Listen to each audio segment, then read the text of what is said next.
جائیں. اچھا بھاگیں گے تو وہ بیماری گھر آ کے اچھی تھوڑی ہو جائے گی, لیکن نسبت بدل جائے گی. وہ اللہ کے راستے کی بیماری تھی, یہ گھر کی بیماری ہو گئی. ہاں, تو جو آدمی بھی بیمار پڑے کہو انشاءاللہ اس کی خدمت کریں گے اور اس کو بھگائیں گے نہیں, اور ہر گاؤں سے نقد جماعت نکالنے کی کوشش کریں گے, کہو انشاءاللہ. کھانا پکائیں گے, ہے نا بھائی, ہر گاؤں میں مسجد وار جماعت بنانے کی بولو کوشش کریں گے انشاءاللہ. ہاں, اور نصرت سیکھ کر آئیں. پھر جب واپس 4 مہینے کے بعد اپنے گاؤں آئیں تو جماعت کو جماعت دیں. جماعت کو بولو, جو جماعت ہمارے یہاں آئے ان کو جماعت دیں, اس طریقے سے. اور پھر 4 چیزیں ایسی ہے اس میں بقدر ضرورت وقت گزرے, کھانے میں بولو, پینے میں, سونے میں اور پیشاب پاخانے میں. اس میں 1 منٹ بھی زیادہ نہ ہو. اس میں 1 منٹ بھی. بہت سے لوگ کھیتوں میں جاتے ہیں بیت الخلاء کے لیے, 1.5 گھنٹہ جانے میں 1.5 گھنٹہ آنے میں اور لایانی کرتے ہیں. نہیں, بقدر ضرورت کھانے میں, پینے میں, سونے میں, پیشاب پاخانے میں. اور 4 چیزوں سے بچنا ہے, کہو انشاءاللہ. ایک تو اشراف نہ ہو, یعنی ہمارے دل میں یہ نہ آئے کہ گاؤں والے ہم کو پانی پلائیں گے یا روٹی کھلانے. سوال سے بچنا ہے, کہو انشاءاللہ. فضول خرچی سے بچنا ہے. یہ جو پیسے آپ لے جا رہے ہیں نا, یہ امانت ہے. ایسے تو پوری جان پورا مال امانت ہے, لیکن ہم نے غلط خرچ کر دیا. لیکن اب ہم جماعت میں نکلے ہیں تو یہ ایک ایک پیسہ امانت ہے. اور ایک یہ ہے کہ بغیر اجازت کسی کی چیز نہیں لیں گے, کہو انشاءاللہ. کسی کا لوٹا لینا ہو تو پوچھ لو, تکیہ لینا ہو تو پوچھ لو, رومال لینا ہو تو بولو. ایک امیر صاحب بیمار پڑے تو وہ حکیم کے پاس گئے, تو حکیم صاحب نے کہا آپ تہجد میں اٹھتے ہیں کہ جی ہاں, کہ لو یہ پڑیا لو, تہجد میں دودھ کے ساتھ پی لینا.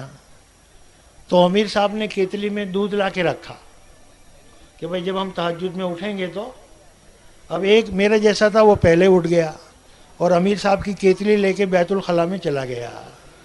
وہ سمجھا اس میں پانی بھرا ہوا ہے, اب وہ اسی سے استنجا پاک کر رہا ہے. گاؤں میں اندھیرا تو ہوتا ہی ہے, وہ بہت سال پہلے کا یہ قصہ ہے. وہ کہتا ہے کہ یہاں کا پانی بہت چکنا چکنا ہے, حالانکہ وہ دودھ ہے امیر صاحب کا.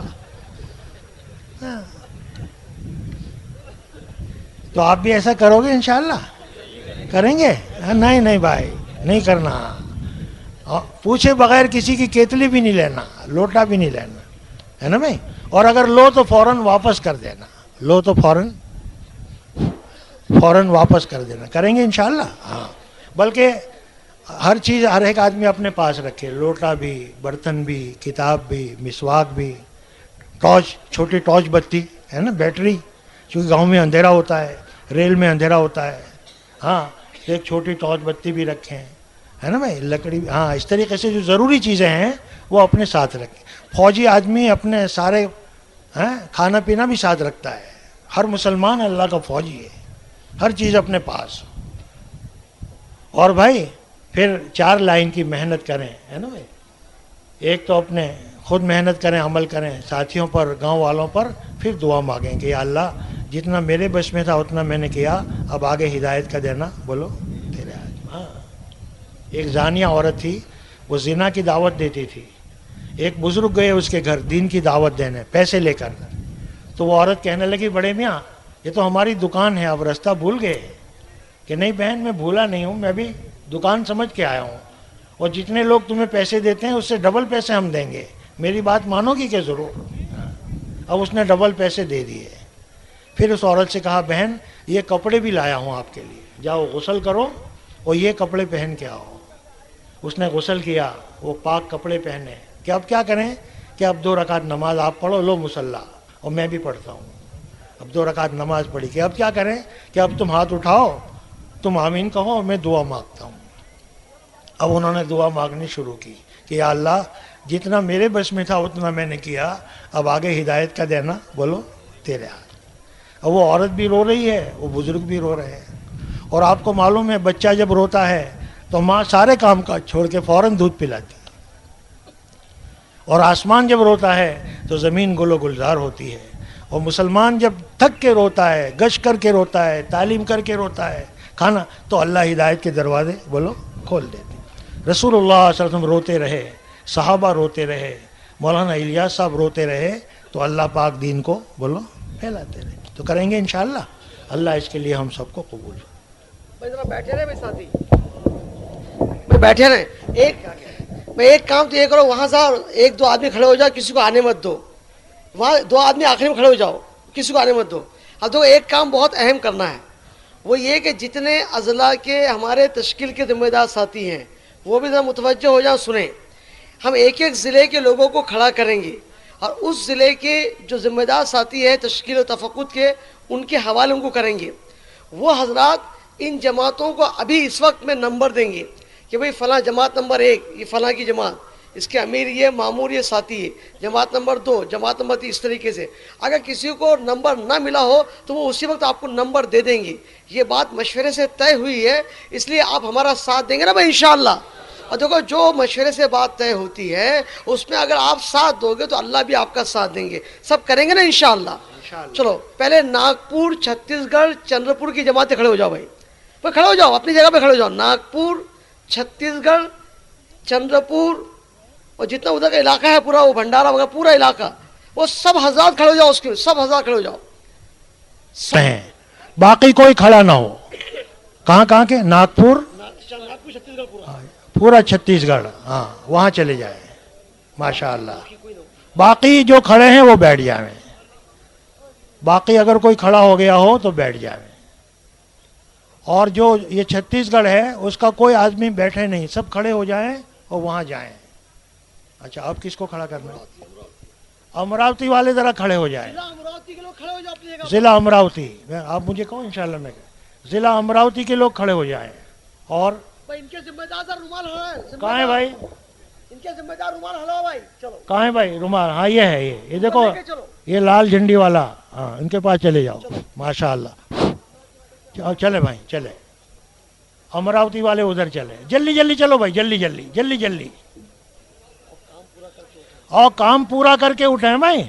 جب تک وہ لوگ نہ کہیں کہ اب جاؤ وہیں بیٹھے رہیں. جماعتوں کا نمبر مل جائے, امیر کی پہچان ہو جائے, مامور کی پہچان ہو جائے. جماعت کے نمبر نہ ملا ہو تو ابھی معلوم کر لیں انشاءاللہ. نمبر لیے بغیر نہ اٹھیں وہاں سے. دینی و تبلیغی بیانات کا واحد مرکز اسلامی کیسٹ 231 بستی حضرت نظام الدین نئی دلی 13 نزدیک نظام الدین مرکز. Phone number 46382559. مل کے بیٹھنے میں بہت بڑے 2 فائدے ہیں. آ جاؤ. ایک تو حفاظت, ایک مغفرت. جو بکری ریوڑ سے ملی رہتی ہے نا اس کی حفاظت ہوتی ہے بھیڑیے سے. ہاں چاہے وہ کتنی بیمار ہو. تو جو آدمی مجمع سے مل کے بیٹھے گا اللہ پاک شیطان سے اس کی حفاظت فرمائیں گے. انسان کا بھیڑیا جو ہے وہ شیطان ہے. اس لیے بھائی سب یہاں آ جاؤ. آپ لوگ بھی جو 2-4 آدمی بیٹھے ہیں وہ بھی آ جاؤ. ہاں کوئی آدمی گشت کرنے والا ہو جو ادھر ادھر لوگ بیٹھے ہیں ان کو لے کر آئیں. جزاکم اللہ. اچھا دوسرا فائدہ ہے مغفرت. ہاں جو آدمی مل کے بیٹھتا ہے اللہ اس کی مغفرت فرما دیتا ہے. اس کی مثال سمجھو, جیسے گیہوں جب بکتے ہیں تو اس میں کنکری بھی ہوتی ہے نا بھائی, لیکن چونکہ گیہوں کے ساتھ ہے تو اس کی بھی قیمت آ جاتی ہے. آم کی ٹوکری جب بکتی ہے تو سڑے ہوئے آم کی بھی قیمت آ جاتی ہے. تو ہم میں سے ہر ایک آدمی یہ سمجھے کہ بھائی میں سڑا ہوا ہوں, گنہگار ہوں, یہ مجمع بہت اچھا ہے, میں کنکری جیسا ہوں اور یہ سارا مجمع گھیوں جیسا ہے, چلو ان کے ساتھ میں بیٹھ جاؤں تاکہ اللہ ان کی برکت سے میری بھی مغفرت کر.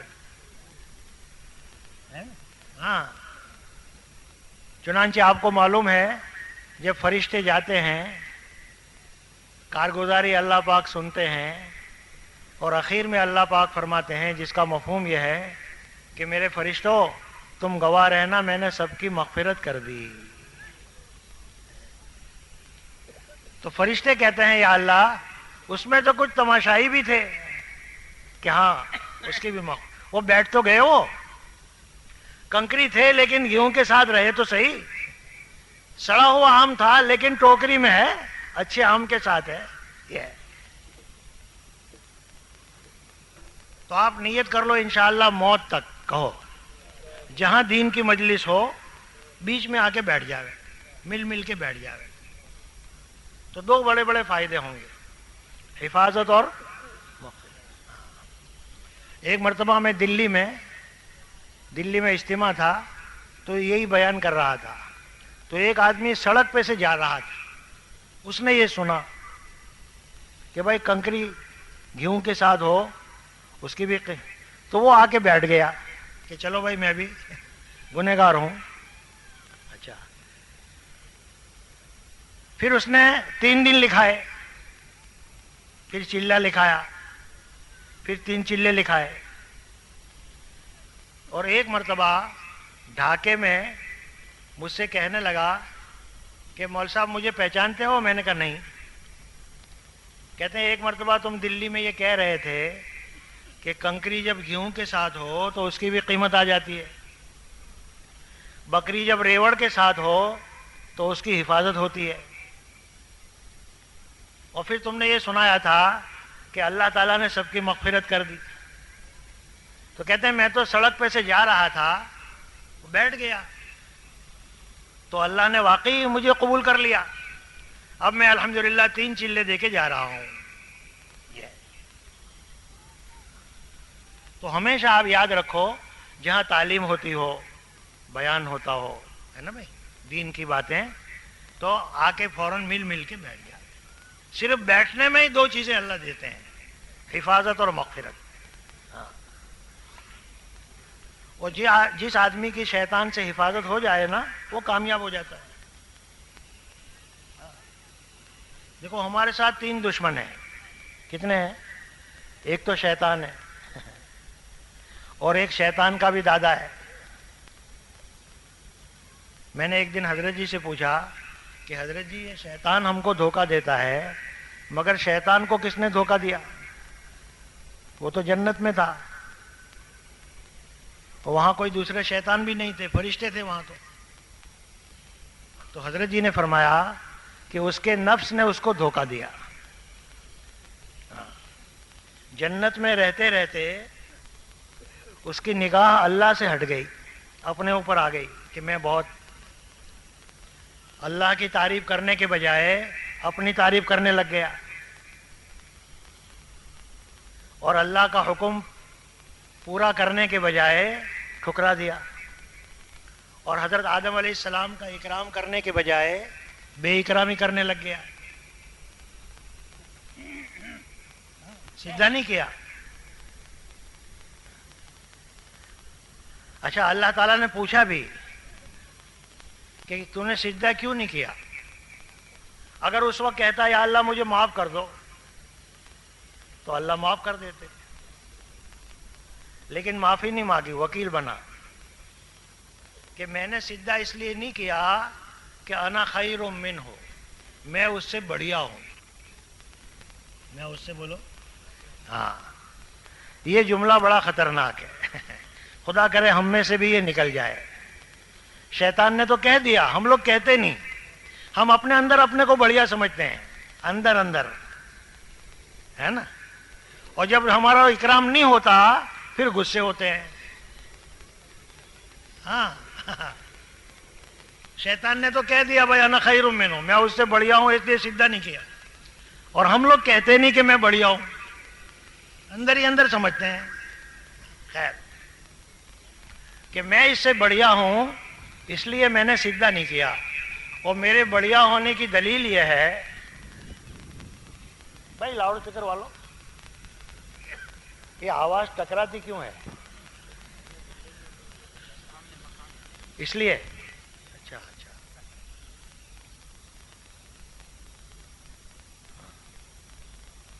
کہ میرے بڑھیا ہونے کی دلیل یہ ہے، خلقتنی من نار وخلقتہ من طین، کہ میں تو آگ کا ہوں، آگ کو نیچے سلگاؤ تو اوپر جاتی ہے، اور یہ مٹی کا ہے آدم. مٹی کو اوپر ڈالو تو نیچے آتی ہے. تو میں اس سے بڑھیا ہوں, میں تو اوپر والا ہوں. یہ بڑی خطرناک چیز ہے, اللہ ہم میں سے نکال دے. جس میں سے یہ نکل جائے نا, سمجھو اسے تبلیغ آ گئی. میں بڑھیا ہوں, یہ نکل جانا چاہیے. بلکہ ہم کیا سمجھیں, مولانا یوسف صاحب فرماتے تھے کہ میں گھٹیا ہوں. میں بولو, میں سب سے زیادہ گھٹیا ہوں, سب سے گنہگار ہوں. بھائی ہاں, آدمی اپنے آپ کو کیا سمجھے, بولو, سب سے گھٹیا سمجھے. ہاں, تو آدمی تبلیغ کر سکتا ہے. ہاں, اور اگر آدمی اپنے آپ کو بڑھیا سمجھے تو وہ شیطان والی بات ہے. پھر تبلیغ نہیں ہوگی, ہے نا, فتنے پھیلیں گے, جھگڑے پھیلیں گے. خیر, اب اللہ غصے ہوئے اور کہا بھائی یہاں سے نکل جا تو, اب فخرج انک من الصاغرین. اب نکلتے ہوئے اگر یہ کہہ دیتا اللہ پاک مجھے معاف کر دو, غلطی ہو گئی, بھائی انسان ہے, بشر ہے, ہم تو شیطان نہیں ہیں, لیکن وہ شیطان تھا, اس نے معافی نہیں مانگی. اس نے بولو معافی, بلکہ قیامت تک کی عمر مانگ لی. تو اللہ نے قیامت تک کی عمر دے دی. اب وہ یوں کھڑا ہو گیا خدا کے سامنے کہ تو نے مجھے گمراہ کیا. اب میں یہ آدم ہے نا, اور اس کی اولاد ہے, آگے سے بھی حملہ کروں گا, من بین ایدیہم ومن خلفہم, پیچھے سے بھی حملہ کروں گا, وعن ایمانہم, دائیں سے بھی حملہ کروں گا, وعن شمائلہم, اور بائیں سے بھی حملہ کروں گا. ہاں, اس لیے علماء نے لکھا ہے کہ شیطان اوپر سے حملہ نہیں کر سکتا اور نیچے سے نہیں کر سکتا. اچھا, اوپر دیکھ کر چلنے میں خطرہ ہے کہیں گر نہ جائے, ہیں, تو نیچے دیکھ کر چلے. کیا دیکھ کر چلے بولو, نیچے. یہ ہے, جو آدمی نیچے دیکھ کر چلتا ہے, شیطان کے حملے سے اللہ اس کی حفاظت فرماتا. اور مولانا یوسف صاحب فرماتے تھے کہ نیچے مٹی ہے. کیا ہے بولو, زور سے بولو, مٹی ہے. اچھا, یہ جتنی بلڈنگیں آپ کو نظر آ رہی ہے پہلے مٹی تھی, پہلے بولو, اور تھوڑی دیر میں, تھوڑے دن میں مٹی بن جائے گی. یہ نئی دلی آپ کو نظر آ رہی ہے, یہ دھوج نظر آ رہا ہے, یہ بلب گڑھ نظر آ رہا ہے, جتنی بلڈنگیں آپ کو نظر آ رہی ہے, جتنی کاریں ہیں, جتنی کوٹھیاں, یہ سب مٹی تھی. کیا تھی بولو, اور قیامت میں سب مٹی ہو جائے گی. منہا خلقناکم وفیہا نعیدکم ومنہا. تو کہتے ہیں آدمی نیچے دیکھ کر چلے اور یہ سمجھے بھائی یہ سب مٹی ہے. یہ آنکھ جو ہے نا ہماری, یہ دھوکہ دیتی ہے.